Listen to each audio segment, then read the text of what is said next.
But I want to highlight just a couple of issues that they make here. This is a look at the imports and exports in terms of value on the East and Gulf Coast of the U.S. At the bottom, you see the value in billions of dollars, and then the colors, the percentage, is how much of that comes in through the East Coast. So, for example, in terms of imports, if you look at the top ones, we're looking at pig iron, alloy steel, natural rubber, iron ore, tin, cocoa beans, ferrous products, and a whole batch of chemicals coming in. But overwhelmingly, you're talking about over 90% of those are coming in. If you look at the exports going out, fuels, mineral oil, machinery, mechanical, electrical machinery, vehicles, aircraft, opticals, photographic, pharmaceuticals, plastics. All of these are large percentages going out, except for aircraft, which is about 18%, optical 16%.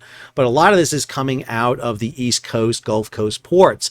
This is what we're going to see. Notice what you don't see here are things like food and other commodities, even though you're going to hear about bananas and a lot of other commodities. So one of the big fears that this is going to do is force shipments to come into the United States via other methods, either by Europe routing through the Panama Canal and coming to the West Coast, or potentially coming into Canadian and Mexican ports and coming in on rail. Now, not every port has an ILA presence along the East and Gulf Coast, but it's going to be very difficult to get ships in and out of ports in the U.S. East Coast unless they can make it to all the required ports. This chart gives you the top 10 ports as determined by ILA presence with the total imports and exports. So, for example, when you're looking at New York, New Jersey, you're looking at imports of somewhere in the range of $232 billion, and that's 7.5% of U.S. value of petroleum. In terms of exports, it's vehicles. In Houston, it's petroleum. In New Orleans, it's returned exports and aircraft. Savannah, vehicle parts and vehicles. And you can just see there the amount of goods that are coming in and out of U.S. ports. And to give you a snapshot of just a single port, this is the top 15 impacted sectors in the Hampton Roads, Virginia ports. They spelled Hampton wrong. I did notice that in this. But you're looking at output in millions, machinery, primary metals, chemicals, manufacturing, electrical material, real estate being largely goods for building homes, wholesale trade, plastics, rubber, you name it. This is a absolute plethora of material coming out. And what Daggett is really focusing on here is that he is willing to walk out with the ILA. I want to go back to Harold Daggett and talk about one last statement he gives. That statement I gave you in the beginning was the end of it, but I want to give you his full statement here. But today's world, it's changing into the future. They're not making millions no more. They're making billions, and they're spending it fast as they make it. I want a piece of that for my men, because when they made their most money was during COVID. When my men had to go to work on those piers every single day, when everybody stayed home and went to work. Not my men. They died out there with the virus. We all got sick with the virus. We kept them going. From Canada to Maine to Texas, Great Lakes, Puerto Rico, now the Bahamas, everybody went to work during COVID. Nobody stayed home. Well, I want to be compensated for that. I'm not asking for the world. They know what I want. They know what I want. And if they don't, well, then I have to go into the street and we have to fight for what we rightfully deserve. These people today don't know what a strike is. Right. When my men hit the streets, from Maine to Texas, every single port will lock down. You know what's gonna happen? I'll tell you. First week, be all over the news every night, boom, boom. Second week, guys who sell cars can't sell cars because the cars ain't coming in off the ships. They get laid off. Third week, malls start closing down. They can't get the goods from China. They can't sell clothes. They can't do this. Everything in the United States comes on a ship. They go out of business. Construction workers get laid off because the materials aren't coming in. The steel's not coming in. The lumber's not coming in. They lose their job. Everybody's hating the longshoremen now because now they realize how important our jobs are. Now I have the president screaming at me. I'm putting a Taft-Hartley on you. Go ahead. Taft-Hartley means I have to go back to work for 90 days. That's a cooling off period. Do you think when I go back for 90 days, those men are going to go to work on that pier? It's going to cost the companies money to pay their salaries. Well, they went from 30 moves an hour maybe to 8. They're going to be like this. Who's going to win here in the long run? You're better off sitting down and let's get a contract and let's move on with this world. And in today's world, I'll cripple you. I will cripple you, and you have no idea what that means. Nobody does. We start the top of the hour this morning with a Fox 5 News alert. Thousands of dock workers are on strike, causing ports across the U.S. to close. Yeah, in total, 36 ports shutting down, including the Port of Baltimore. Melanie Allenwick is there right now live, and she appears to be telling us since this morning that it's been heating up there, and it hasn't been a pleasant sight for many folks, especially the drivers coming in. That's right. So for some people, I think it might have been a bit of a surprise. However, this has been in the news that it could be happening for a few weeks now. So you can see the picket lines behind me here. And this is the main entrance to the Port of Baltimore, the Dundalk Terminal. And you'll see they're walking around the picket lines in circles. Now, Baltimore police were here earlier reminding the picketers that they cannot block the entrance to the port. The longshoremen walked off the job at 12:01 a.m. There was confusion and anger as picketers initially tried to stop trucks from entering, and it did turn violent. I come here for 7 years. I pull the trash and the debris out of here for the Port of Baltimore, and the officer told me to come back and go in there to get out of my way, and they attacked me and broke the windshield and lacerated my face. Look at it. Tens of thousands of port workers are on strike all across the country tonight. Uncertainty over the country's supply lines has a lot of people in the Mid-South headed to the store to stock up, too. Fox 13's Jack Bilyeu joins us live at the Sam's Club on Covington Pike. Jack, there was a whole lot of what many people are calling panic buying that was happening. Yeah, Darcy, we saw countless people walking through the parking lots with their carts piled up with paper towels, toilet paper, and cleaning supplies, and we kept asking them why they had so much. Over and over again, they blamed that strike. Now take a look at the situation inside the store. Every checkout lane was open and packed, and there was a line that went deep into the store. Again, this wasn't a weekend shopping rush. This was tonight just before 5. One shopper described it as mayhem. It's mayhem. As soon as a pallet is dropped of paper towels or a tissue, it's gone. I mean, there were people lined up for the guy to drop the pallets. I mean, I've never seen anything like that before. Now, it's worth noting that we went to several stores around the Mid-South this afternoon. Almost all of them were well stocked, many even after that panic buying rush this evening. So if you get out to the store, only get what you need. You know, we're not being affected by the impacts of that strike just yet. Now, we're putting together more on that situation for tonight at 10. That is Fox 13's Jack. 2 Esdras 15, verse 1. Behold, speak thou in the ears of my people the words of prophecy, which I will put in thy mouth, saith the Lord, and cause them to be written in paper, for they are faithful and true. Before I get started, I want to give all glory, honor, and praise to Yahweh, Bahashem, Yahushua, Bahashem, Rakar HaKodash. Double honors to the apostles and elders at GMS. Peace, honor, and respect to you brothers that's out there laboring, edifying, rightly dividing the word and truth and sincerity. Shalom to you believers out there, the Aki and Wa'agwath. And, you know, you see this video clip of the ports, man. Workers that went on strike, you know, along the East Coast. I believe all the way to Houston, to Texas. All right. And that's why I opened up with 2 Esdras 15, because we in them times, 2 Esdras 15, 16, all of these things, you know, could lead up to that. Okay.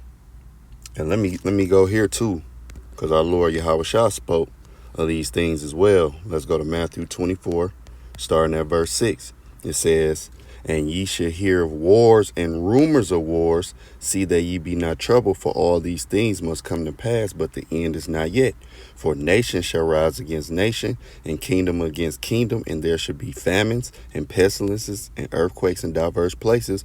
All these are the beginning of sorrow. So this next clip I'm going to show you after I get these scriptures is going into the war. Okay? This book is very, very powerful, as you brothers and sisters know. All right? That's why in verse 2 it says what? And cause them to be written in paper, for they are faithful and true. And we already know, a lot of, we only got a couple of prophecies to, as far as the MOTB, Jacob's trouble, knocking at the door. We got MOTB at the door, all the way to our Lord Yahushua coming. We know that these things are going to happen, man, because the prophecies is jumping off the pages, been jumping off. That's why Esau, what did he do? He took, his men and researched when us Israelites was led out of Egypt, and he found the evidence. See? So, and there's many other things. I mean, we don't need Esau to validate anything, but I'm just saying, though, But let's go here. When you get into these ports, that's why in Revelation 18, there's a scripture that came to mind. At verse 17, what do it say? For in 1 hour, so great riches is come to naught, and every shipmaster and all the company and ships and sailors, and as many as trade by sea, stood afar off, and cried when they saw the smoke of her burning, saying, what city is like unto this great city? And then speaking about America. And like my man said, he said everything come in by what? By ships. And that's so true. That's why with this port strike, if it continue to go on, it's going to be very, very detrimental to the economy of the United States, man. When you was looking at those numbers of export, import, okay, America is a consumerism-based country. It's all about consumerism, okay? Verse 19, and they cast dust on their heads and cried, weeping and wailing, saying, alas, alas, that great city wherein we're made rich, all that has ships in the sea by reason of her costliness, for in 1 hour is she made desolate. And that's because they ain't gonna be able to make more money off this bitch. All right, at the end of the day, when America really comes to its final judgment, it's gonna be a wrap. Okay, and this is just the beginning. Let's go here to Ezekiel. Matter of fact, let's go to Ezekiel 27. Starting at verse 31, it says what? It says, and they shall make themselves utterly bald for thee, and gird them with sackcloth, and they shall weep for thee with bitterness of heart and bitter wailing. And in their wailing they shall take up a lamentation for thee, and lament over thee, saying, what city is like Tyrus? All right. See, because the scriptures is manifold. When you go into Tyrus, it was one of those, it was like the Amazon, in its prime. It said, what city is like Tyrus? Just like it said, what city is like this great city, America? Like the destroyed in the midst of the sea. When they wares went forth out of the seas, thou filledest many people. Thou didst enrich the kings of the earth with the multitude of thy riches and of thy merchandise. In the time when thou shalt be broken by the seas in the depths of the waters, thy merchandise and all thy company in the midst of thee shall fail. All the inhabitants of the isle shall be astonished at thee, and their king shall be sore afraid. They shall be troubled in their countenance. The merchants among the people shall hiss at thee. Thou shalt be a terror and never shall be any more. And that's going to be, that is the judgment for America, Babylon the Great. Okay, let's go here to 2nd Esdras 6. Cause see, all these things with this port is going if it continue to go on, which, let's say they come to a deal and whatever, eventually this it's not going to be good for America. 2 Ezra 6 and 22. And suddenly shall the sown places appear unsown, and the full storehouses shall suddenly be found empty. So, you know, if it continue on, those storehouses, them shelves, because people, you see the panic buy. People are already panic buying. What do you think going to happen eventually when it's really cut off? We going to see what this is going to bring. We going to see if they're going to come to the deal. But like Apostle Ramla was saying, he was saying this could fast track automation, because really they want to do automation like China. Lord willing, I do something on that. Okay? So this ain't going to do nothing but help further their cause, because they're going to say, well, automation, the machines ain't going to strike. They don't get sick. They ain't going to need to be paid. You know, all they going to need is to be maintained. Like when you go in your Walmart or Kroger or wherever, you have all those self-checks. Yeah, they don't get an attitude. They don't complain about they need to go pick up their daughter so they got to leave, or complain about the pay. No, long as the maintenance is good, they just going to hump for you.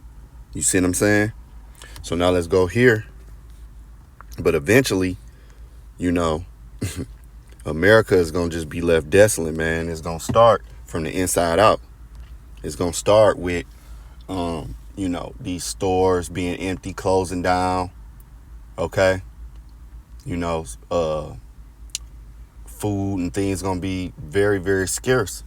All hell going to break loose. And that's what's going to contribute to Jacob's trouble. That's what's going to contribute to, that's when we really going to be in 2 Ezra 15 to 16. Now Ezekiel 4 and 16 says, moreover, he said unto me, son of man, behold, I will break the staff of the bread in Jerusalem, and they shall eat bread by way and with care, and they shall drink water by measure and with astonishment. Yup. And that's what's going to happen. Even right now, you heard what he said. Okay. First, it's going to be on the news. Second, it's going to be stages. So let's say if those ports, they strike for 2 months, guess what's going to happen? It's gonna be some serious times, man. Verse 17, that they may want bread and water and be astonished with one another and consume away for their iniquity. Yeah, this is all scourges for the amendment, man.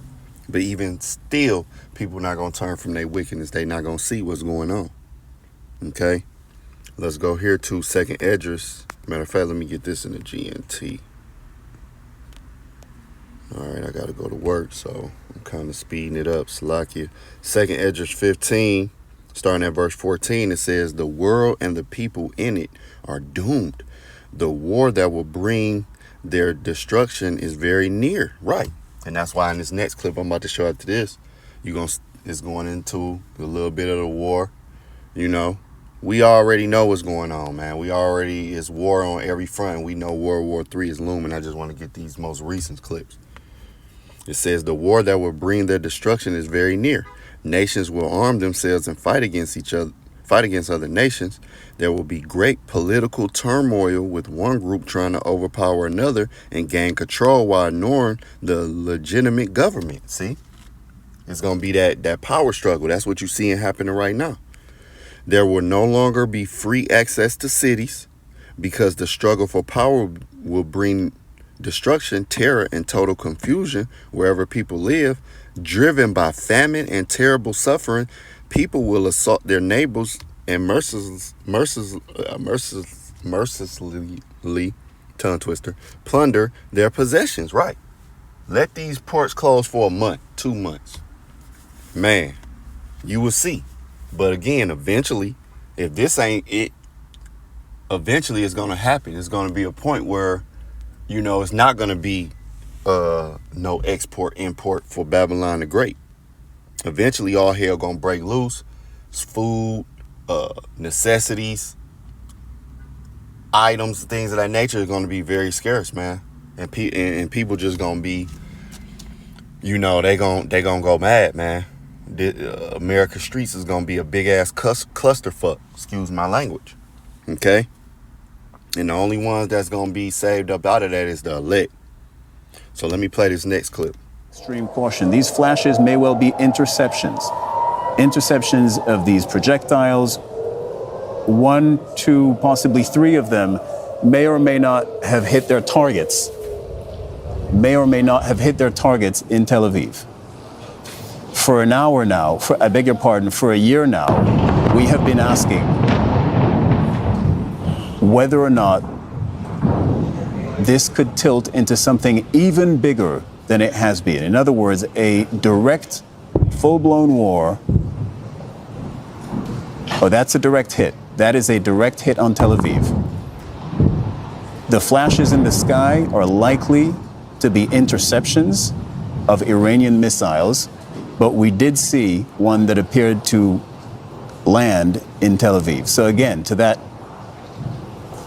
question that we've been asking for a year, so many of our analysts and commentators saying the situation between Israel and Gaza and then between Israel and Hezbollah carries with it a very big risk of a major regional confrontation, the major actors of which would be Israel, Iran, and potentially then the United States. And we may be seeing a further salvo in this confrontation.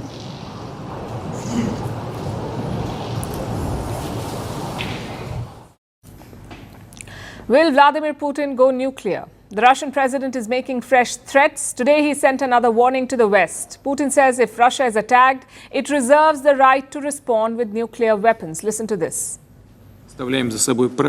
We reserve the right to use nuclear weapons in the event of aggression against Russia and Belarus as a member of the Union State. All these issues have been agreed upon with the Belarusian side, with the president of Belarus, including if the enemy, using conventional weapons, creates a critical threat to our sovereignty. Putin has made such threats before. So what's the big deal about this one? Why is it making headlines? Because Putin is redefining Russia's red lines. He has revised the country's nuclear doctrine for the second time in 4 years, and it sends a clear message to Ukraine and its Western backers. If Russia is attacked by any conventional weapon, if it detects any incoming attack, whether it's missiles, drones or aircraft, Russia could respond with nuclear weapons. That's the message in a nutshell. We will consider such a possibility as soon as we receive reliable information about a massive launch of aerospace attack means and their crossing of our state border, meaning strategic or tactical aircraft, cruise missiles, drones, hypersonic missiles, and other aircraft. You may have heard of the no first use policy with respect to nuclear weapons. It basically means that you won't fire nuclear weapons first. No first use. You'll only resort to nukes when you come under a nuclear attack yourself. India follows this policy. A lot of countries do, but Russia is evidently junking it. It says it will use nuclear weapons in the event of any attack, nuclear or conventional. The question is why? Why is Putin issuing this threat now? All right, as you can see, your boy Putin ain't playing, but again, this is prophecy jumping off the page.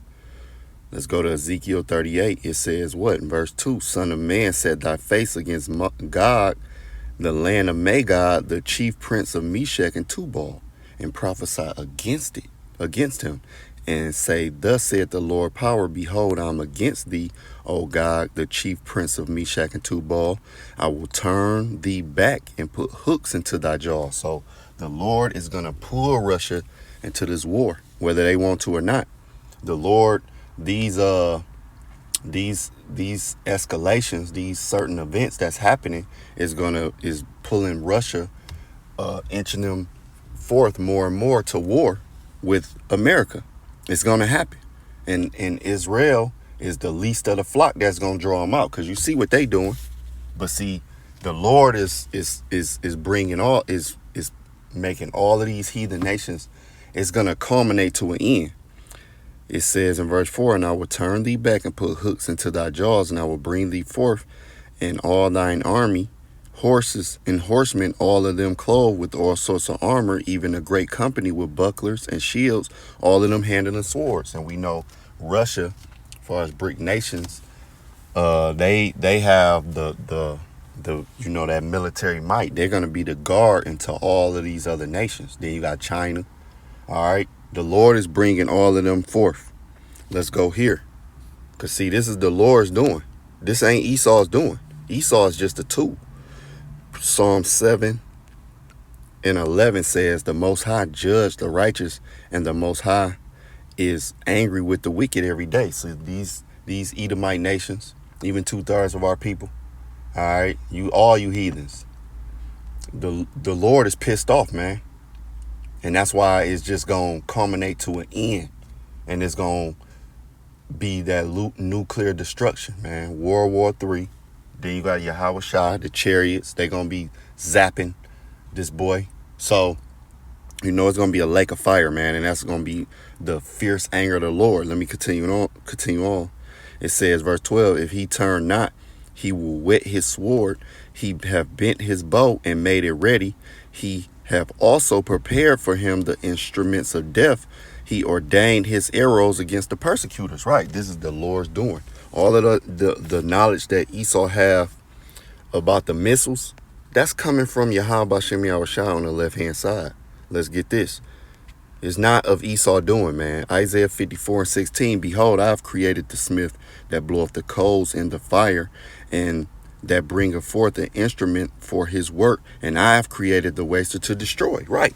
So this is all the Lord's doing. Okay, let me go here to, what's that? Zephaniah. Let's go to Zephaniah 1 and verse 7.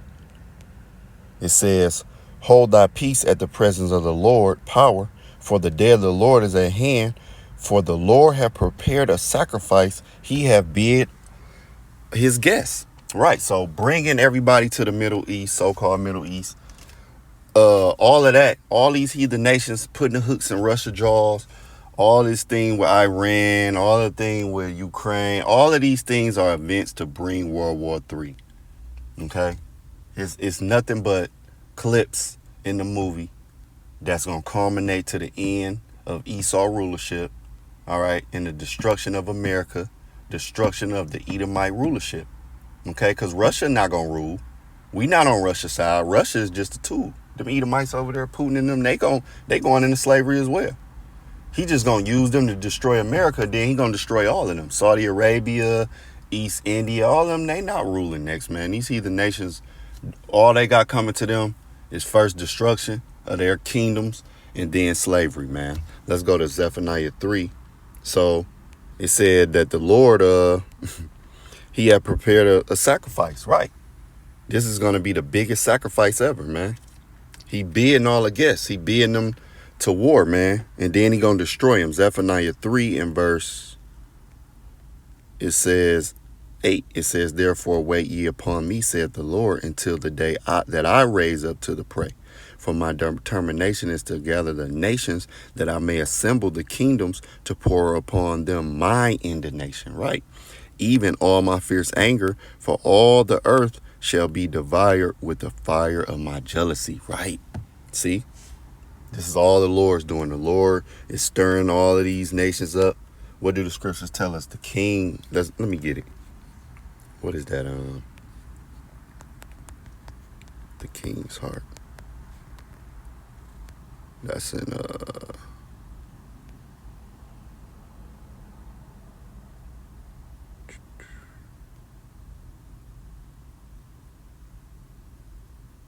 bear with me 1 second. I thought that was I worded it wrong.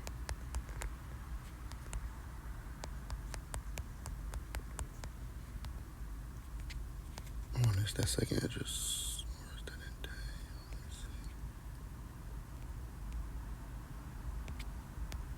Bear with me 1 second.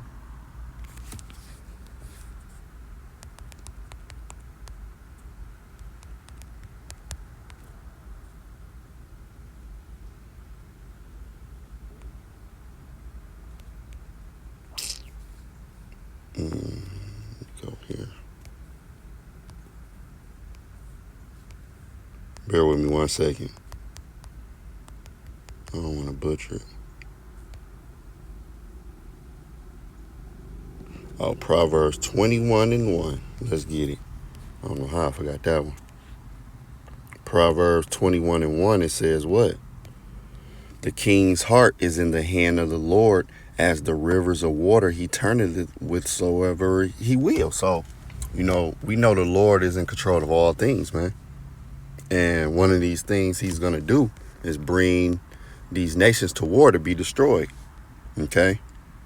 Because It's the Lord's wrath that's upon these nations, especially Esau. Even 2/3 gonna get caught up in it. Even 2/3.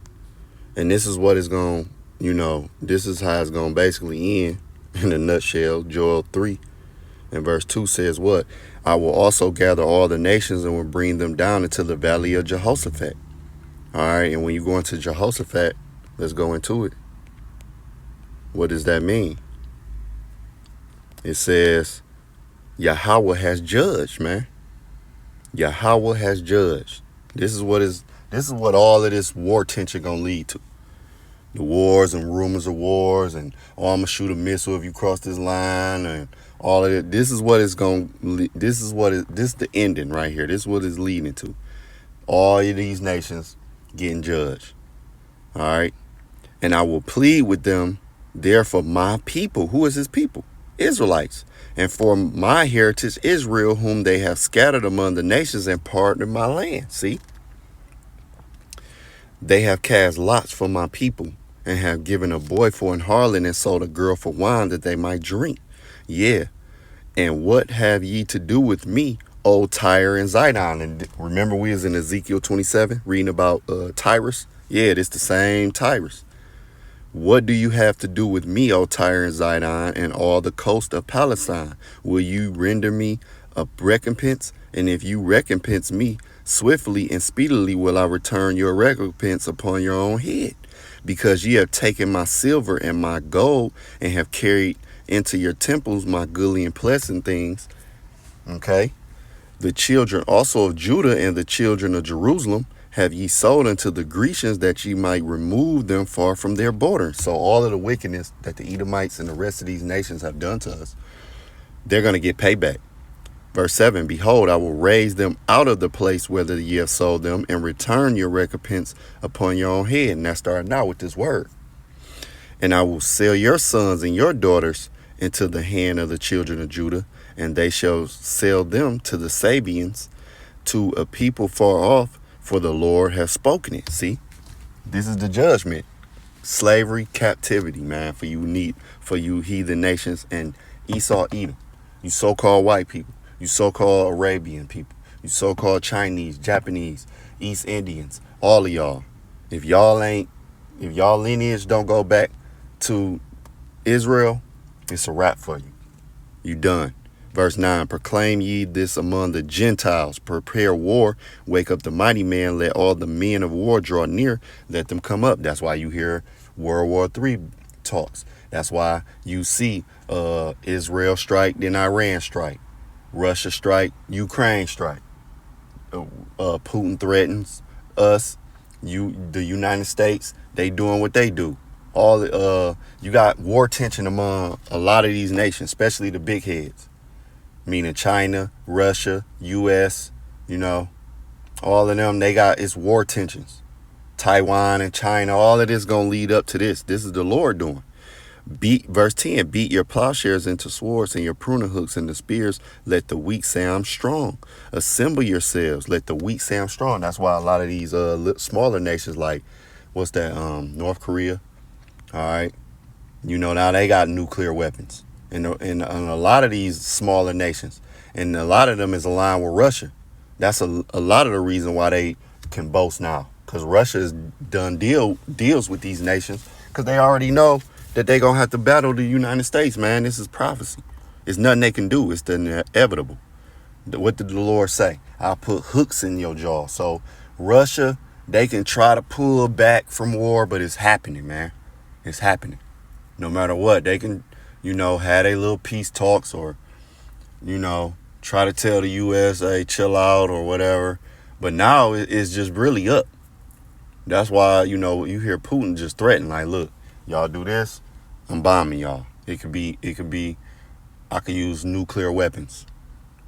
Okay. Verse 11, assemble yourselves and come, all ye heathen, and gather yourselves together round about. Thither cause thy mighty ones to come down. O Lord, let the heathen be wakened and come up to the valley of Jehoshaphat, the valley of judgment, where Yahweh is going to judge. And Yahweh Shah going to show up, and they're going to try to go against him. And that's in 2nd Esdras, the 13th chapter? And they're going to try to go against him, and it's going to be a one-hitter quitter, man. For there will I sit to judge the heathen round about. Put ye in the sickle, for the harvest is ripe. Come, get ye down, for the press is full, the fats overflow, for their wickedness is great. Multitudes, multitudes in the valley of decision, for the day of the Lord is near in the valley of decision, man. All right. And this is it right here. This is what we can't wait for. And I know brothers and sisters really can't wait for it, man. Because when Yahushua come, that is the end of our captivity, man. Yahushua that's why I say what? He had many crowns, because he going to snatch the crowns off all of these heathen nations, these wicked-ass nations, starting with Esau, Edom. All right? He going to snatch their crown, and then he going to sit on the throne as the rightful owner, as the rightful ruler, I should say. Okay? And then we're going to have a kingdom of righteousness. And these heathens, starting with Esau, Edom, going to be in captivity, and they're going to have to learn the ways of Yahweh Bashem Yahushua. And if they don't, that's what that rod of iron is for. Okay? But the Israelites, we're going to have the laws in our inward parts, so we're going to be able to enjoy our kingdom of the best, man. We're not going to go off, so it's not going to be death amongst us. Okay? So, Lord willing, this was edifying. To the next lesson. Shalom.